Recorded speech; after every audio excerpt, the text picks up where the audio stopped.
with Integral Lawns and holiday lighting. I saw your post on Facebook, and that you had some questions on how to install your own lights, how to buy them and everything. I'm gonna try to answer some of your questions. We lease lights, so all that up there is clients' lights. But we've got material and stuff up here. I'm gonna walk up here and show you how it's done, or try to anyways. And to buy your materials, I recommend David Stokes at DW Warehouse. Let me see what I can show you here.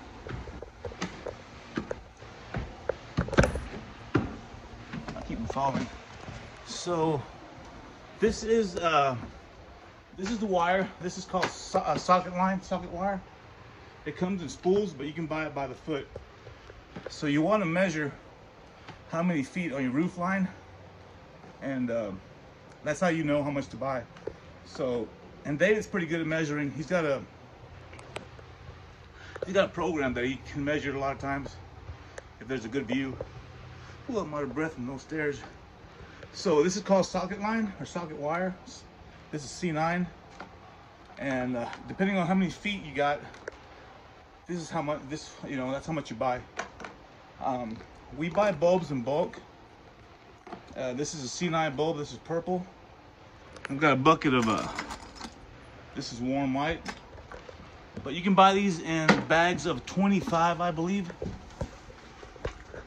We just buy bulk. And here's some boxes. Just miscellaneous stuff. Let me grab this real quick. So just kind of choose the color that you want. You can mix and match them. The clients that lease our lights, we give them the option every year to change colors if they want to. But these bulbs, they just screw into the socket. Okay, so there's that part. Now for clips, we have we use a couple of different types of clips. We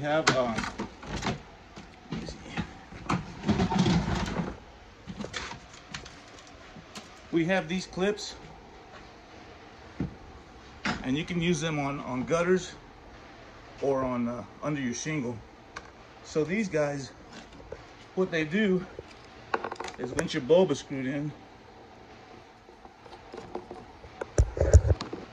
it just snaps. It just snaps onto your bulb. So that'll make it get dizzy. And then it either slides on your gutter or on under your shingle. No need for staples or anything like that. And now one thing you need to know is this isn't designed for permanent lighting. I think it's 90 days what it's meant for. It'll last you all year, but it's really not meant to do that. So your connectors, you have to have connectors to plug them in at. Something like this. This is a female, and then they have the male with the prongs.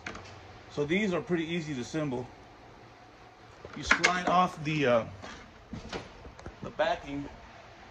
Let me see if I can find a box over here. So here's the box of them.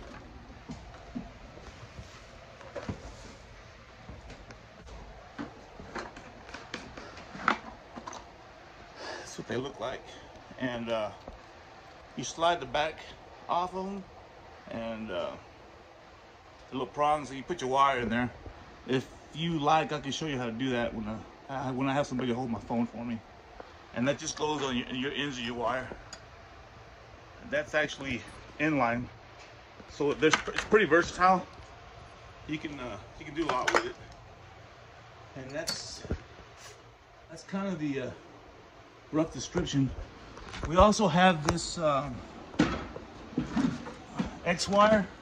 If you need to make jumpers, say you have an area where you don't want to put any lights, we use this not bare, but it doesn't have any sockets. So we use this to jump across long areas where we don't want any lights. That's kind of the gist of it. It's pretty simple. If you have any questions, Dave will be glad to answer them, and so will I. We're always in Burleson, so if you have any trouble with anything, you can give us a call, and I'll be glad to help you through anything. All right, have a good one.